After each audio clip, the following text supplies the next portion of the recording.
Magandang araw po sa inyo lahat. Tatalakayin po natin to, no, kapapasok lang po nito. Mula po to sa PTV, Philippines.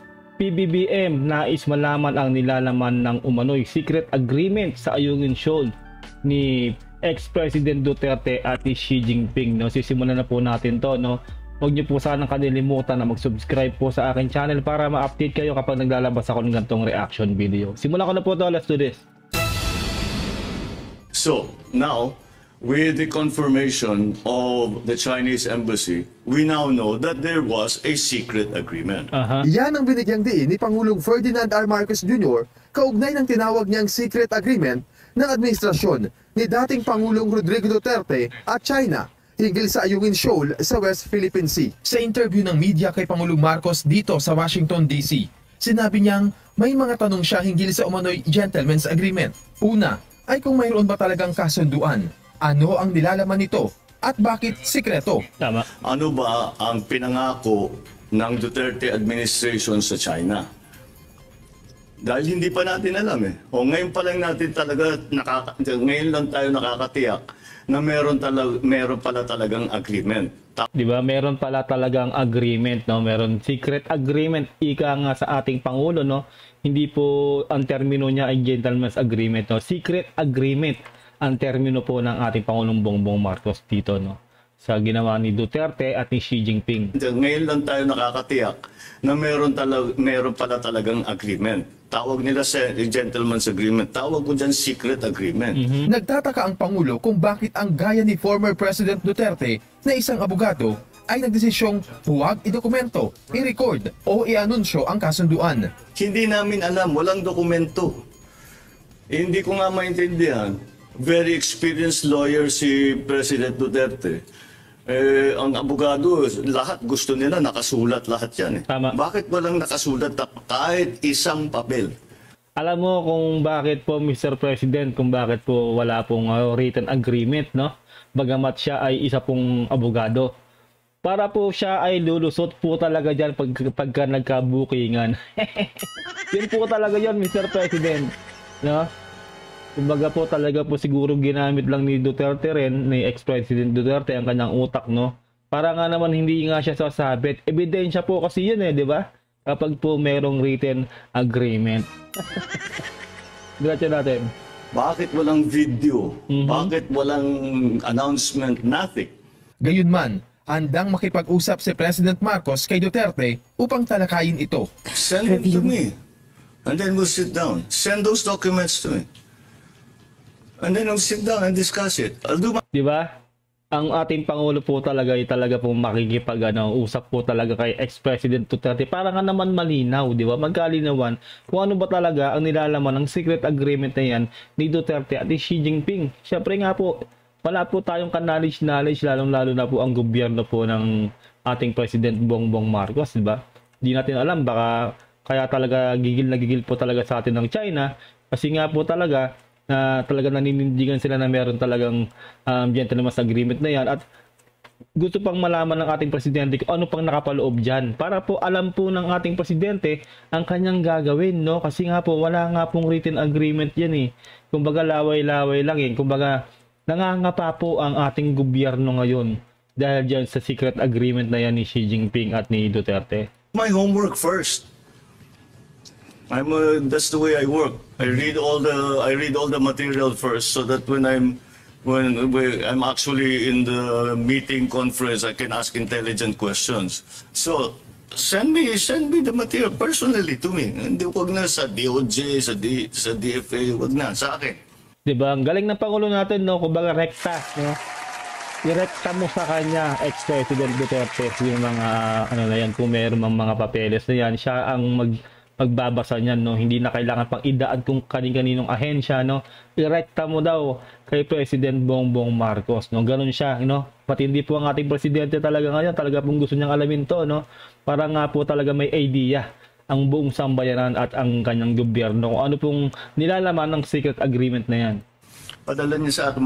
Marami kaming common na kaibigan. Send them to me. Pag-aralan ko, then pag-usap kami kung gusto niya. Hindi rin sang-ayon ang punong ehekutibo sa ideya ng pagpasok sa isang sikretong kasunduan sa China na maaring maglagay sa alanganin sa bansa. It should be known by all the local officials. It should be known by everyone. Because if that way, you're accountable. If it's a bad decision, you're accountable. Kaya yun nga po Mr. President, no? Hindi siya magiging accountable diyan. Kasi nga po, wala pong written agreement.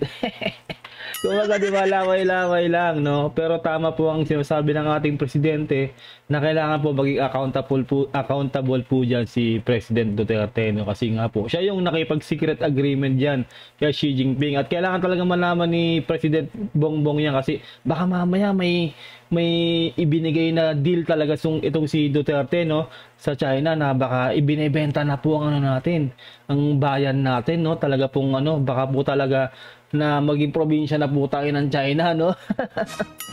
Kaya po talaga maimbestigahan po yan, no. Kumbaga, kung hindi man po pumayag ang ex-President Duterte na makapag-usap po dito kay President Bongbong Marcos, kailangan po talaga maimbestigahan po yan sa Senado o kaya sa Kongreso. Di ba po? Kailangan po hindi po ipagsawalang bahala yan kasi po nakasalalay po dyan talaga ang ating bayan. Baka po mamaya meron pong deal si Duterte at si Xi Jinping na talaga pong kumbaga po dehado po ang ating bayan, no, ating bansa. Baka mamaya may deal dyan na ex-deal dyan na talagang tayo, lugi ang ating bansa, no? Sabi, mali yung ginawa ninyo. Di ba? Ano yung tinatago mo? Bakit hindi nyo ba't di nyo sinabi? What are you hiding? Why was it secret? Rektahan, no? Rektahan sinabi ng ating presidente talaga, no? Ano yung tinatago mo? Di ba? Bakit hindi mo sinabi? Di ba? Bakit nyo tinatago yan? Bakit secret yan? Di ba? Ako nga naman, ex-President Duterte, magpaliwanag po sana kayo, no? Para po magkalinawan kasi nga po ang gobyerno na po ngayon ay nasa pamumuno na po ng ating Presidenteng Bongbong Marcos. Kailangan po talaga malaman po yan, no? At sa suhestyon umano na dapat magtanong si Pangulong Marcos sa kanyang gabinete, partikular kay National Secretary Advisor Eduardo Año na dating DILG Secretary sa Duterte Administration, sagot ng Pangulo, as the NSC. We've talked about it. And hindi siya kasama sa usapan eh. He was part of the cabinet, but he wasn't part of the discussion. So he said that he had some vague knowledge that of course that we were talking to China. Hindi na rin pinatulan ng Pangulo ang ataking personal sa kanya ni former President Duterte. Yeah, I saw that. You know, to be a crybaby, you have to cry. Did you see me cry? I don't pay any attention to that. Grabe, no? Antikas po ng ating presidente, no? Palakpakan natin yan, no? Hindi niya na po mapapatulan daw ang mga papiksali sa kanya ni ex-President Duterte, no? Kasi po, kumbaga sayang lang po ang effort diyan, no? Kumbaga, alam naman natin na ad hominem lang yung mga ibinabanat sa kanya ni ex-President Duterte. Well, alam naman natin po na talaga pong diyan po magaling ang ex-president, no, sa ad hominem, na which is ang ating Pangulo po ngayon ay professional po, no? Talaga pong hindi nga raw po siya crybaby, di ba? Nakita niyo ba raw siyang umiyak, di ba? Hindi niya mapatulan talaga yan. Galing, mahusay po ang presidente natin ngayon, no? Makikita po yung tikas po niya talaga po dito at bilang professional po. Kasi nga po, siya po ay presidente, no, ng ating bansa. No, hindi tulad po nung nakaraan po ay talaga pong puro ad hominem po ang lumalabas sa bibig. Na para pong hindi presidente, no, parang tambay sa kanto na parang tambay sa kanto na ng mura, no? I really don't. That means absolutely nothing to me. And you know, again, the former president is a highly experienced lawyer. He should know that ad hominem attacks like that are really have no place in this kind of very important and very precarious rather. Di ba? Nakita niyo po ang kaibahan ng President Bongbong kay Duterte, di ba? Wala raw lugar ang ad hominem, di ba? Diyan sa na yan, sa usapin na yan, di ba?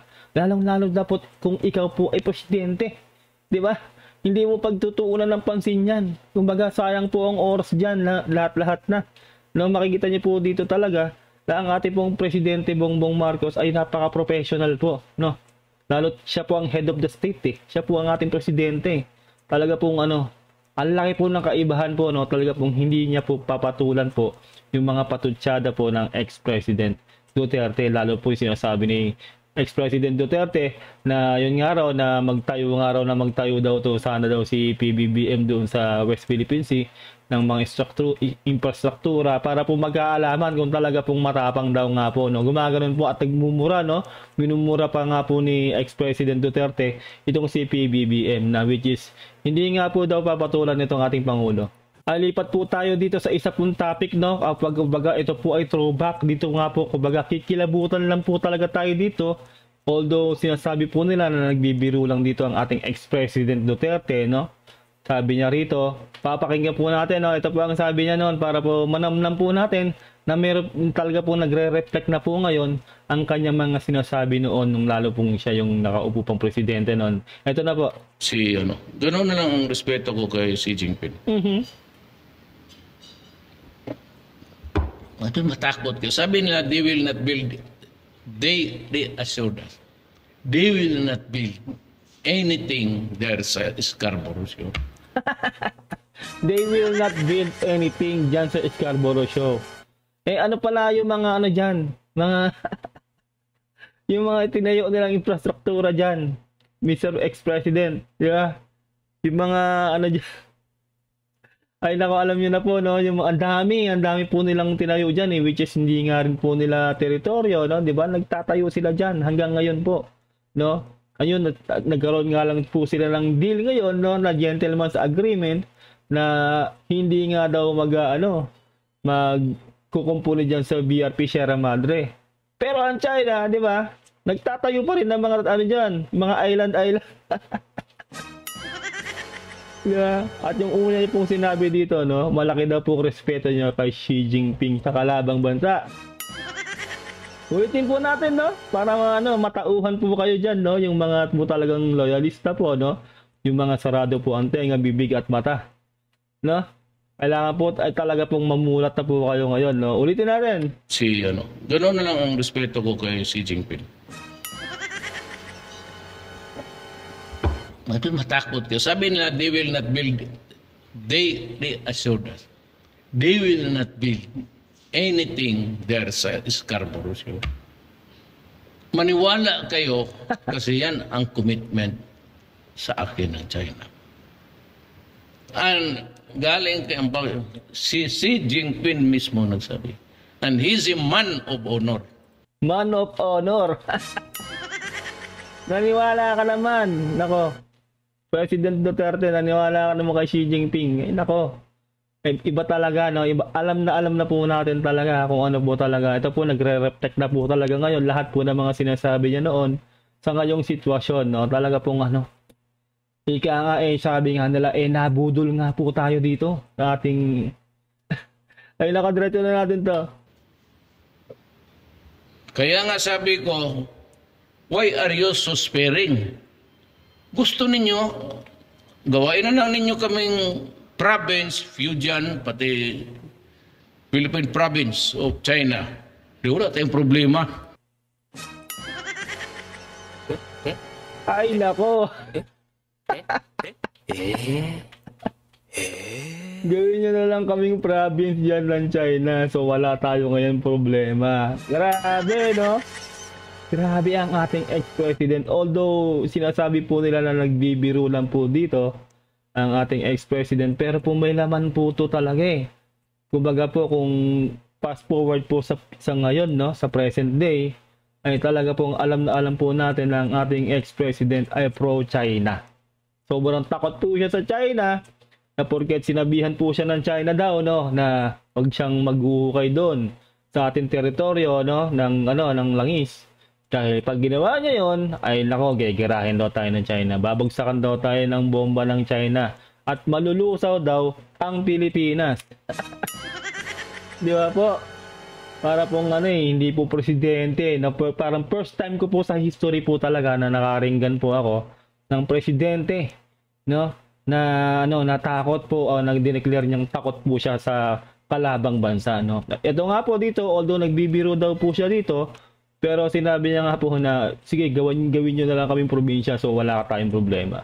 Ninyo, gawain na lang ninyo kaming province, Fujian, pati Philippine province of China. Di wala tayong problema. Wisye, libre na lahat. Nagpalakpakan naman tong mga Chinese na to eh, no?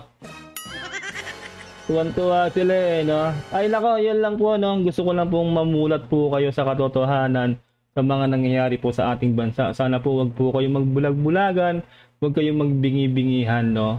Dito po sa nangyayari sa ating bansa. Kailangan po ay mag-isip po tayo, maging observer po tayo sa nangyayari po sa ating bansa. Doon po tayo sa tama, no? Wag po tayong maging sarado ang pag-iisip, no? Kailangan po natin na ipaglaban po ang ating bayan, ang ating bansa, dahil tayo po ay Pilipino. Kahit ano pong mangyari, kailangan po ay sama-sama po tayong ilaban po ang laban natin bilang Pilipino. Kasi po, tayo ay nandito po sa Pilipinas, tayo po ay Pilipino. Kailangan po natin lumaban sa mga mananakop. Yun lang po, no? Huwag niyo po sana kalilimutan na mag-subscribe po sa aking channel para ma-update kayo kapag naglalabas po tayo ng itong reaction video. Mag-iingat po kayo lahat. God bless and peace out. Bye!